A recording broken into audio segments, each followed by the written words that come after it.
Loon, I see him. There was one guy missing. 10 minutes. Jordan Poole. But I'm sure it was an oversight. I'm sure when he listed literally everyone who stepped on the court except for the guy who punched in the face, it was an oversight. Really? No, I'm sure. It may be. I'm sure it was an oversight. That's why you need your producer to step in and be like, hey, stop down here. You want to do that again, but just mention because you punched him in the face. Yeah, it's going to be like, even if it's just an honest mistake, just be like, he gave us 0. Jordan Poole, if he is offended, then just go out and deliver. That's all that matters. And ask me the question. I got an answer for you. Do you expect the Warriors to send a message? I'm glad you stuck to the question. Wilds tonight is not about sending messages. Okay. All right? In fact, I'm going to say it's impossible to send a message. Oh. It would be if they win by 40. Yeah. You know what? You're right. You know what I'm saying? If they win by 40, people are going to be like, oh, they probably start resting AD and LeBron in the third quarter. That's true. They won game 2 by 27 and then lost game 3 by 30. Yeah. These two teams are led by veterans who've seen it all. Literally. So neither team, the Warriors or the Lakers, they're not going to be moved emotionally if the Warriors win. Sure. So tonight is about living to see another day. I don't care if they win by a point or if they win by 40. It would be interesting if they won a close game.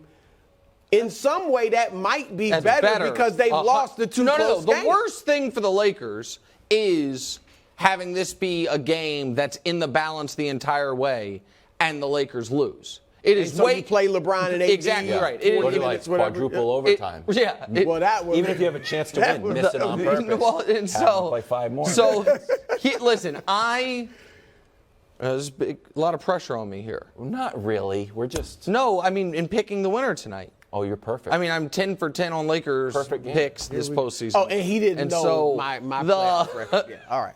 So I'm going to stick with what I said before the series, that it was going to follow the exact same beats of the Memphis series, which, of course, I was 6 for 6 on. Nailed it.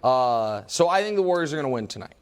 I think the Lakers should use tonight as, again, I will advise it once again, try some non-AD lineups that do not involve Gabriel and see what they can turn into. See if you can survive without AD on the court, without Winning Gabriel, who's just not ready for this moment. Dust off Malik Beasley and see if he can get in rhythm. Dust off Lonnie Walker in a game like exactly right. So, and I'm talking about earlier. I'm not talking about if it gets out of hand. I'm talking about early. Even if you can win the game, this should not be a 42-minute LeBron, 42-minute Anthony Davis spot, because they should have rested enough in the first half that even if they play 22 in the second half, they don't get to 42 minutes. But can I stay on Draymond? Doesn't like resting. I get that. Can I stay on Draymond just for a moment here? Yeah. Because this might be Draymond's final game at home. Uh-oh. Right? Even if they win today, they are going to be underdogs, and I believe they are going to lose in Game 6, and Brew has maybe one little pinky toe that believes in the Warriors still, but that's about it. He says it's 3, but I don't buy it. Draymond, people should listen to this pod, not just because it's on our friend Colin's podcast network, and we love Colin, but this is a fascinating pod, and it's short. Not only because he leaves out Poole and keeps saying, I still believe this is going to go 7, but as Brew would say, not a lot of bass in his voice when he's saying it. He, at the beginning of the pod, talks about how the Warriors did enough to win, about how we had it, and in the final couple minutes we didn't execute. And then says, listen, everyone's talking about the 2 shots Steph took and the 2 shots Clay took. I'm going to ride with those guys. Could we have gotten better shots? Of course, but I'm going to ride with those guys. He talks about that. At no point does he acknowledge, and some people are talking about, the play where I turned the ball over and we lost. Yeah. At no point, 2 things are not mentioned in Draymond's pod. His turnover and Jordan Poole. And I find it noteworthy as we figure out what his mindset's going to be before what could be his final game at home ever as a Warrior. Don't you lean toward, though, him coming out with a strong performance for that reason, that it could be his last game there? I bet he comes out real strong. You know what I think is going to come out strong?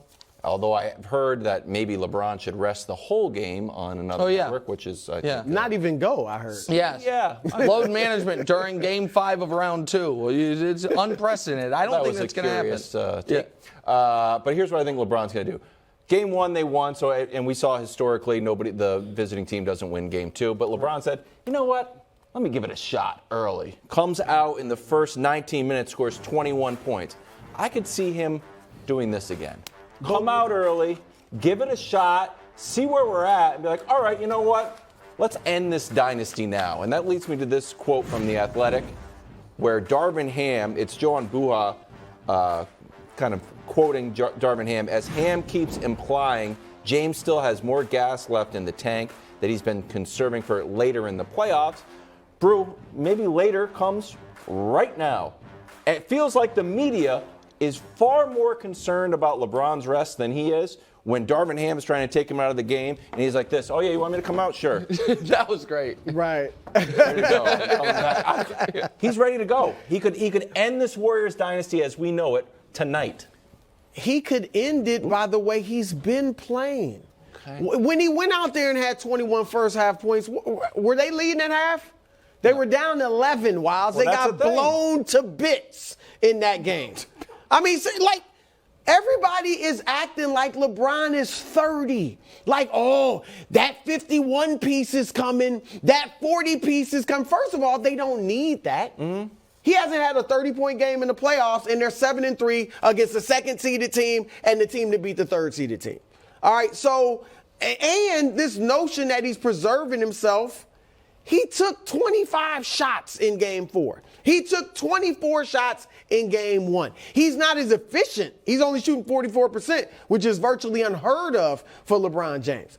So he's an older player, still great, but an older player, and the way he's playing is what they need. They don't need LeBron to go out there and put up 25 points in the first 16 minutes. They might to win this game.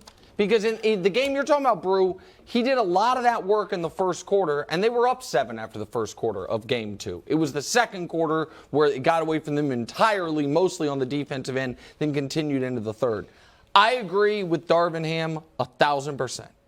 I think LeBron James is looking at his energy for this postseason like you are going on a 400-mile car ride and your gas tank holds 404 miles worth of fuel. And it's like, I have to make sure I am measuring it out. And he's measuring it out, Wilds, for the NBA Finals to try to crest and peak at the NBA Finals, make sure he has enough left, which is why, to go back to the original point, the worst thing that could happen tonight is a close game that they lose, where he and AD play big minutes. You'd rather get blown out. Thanks for watching. Subscribe here to get more from the show and to check out clips from other shows on FS1.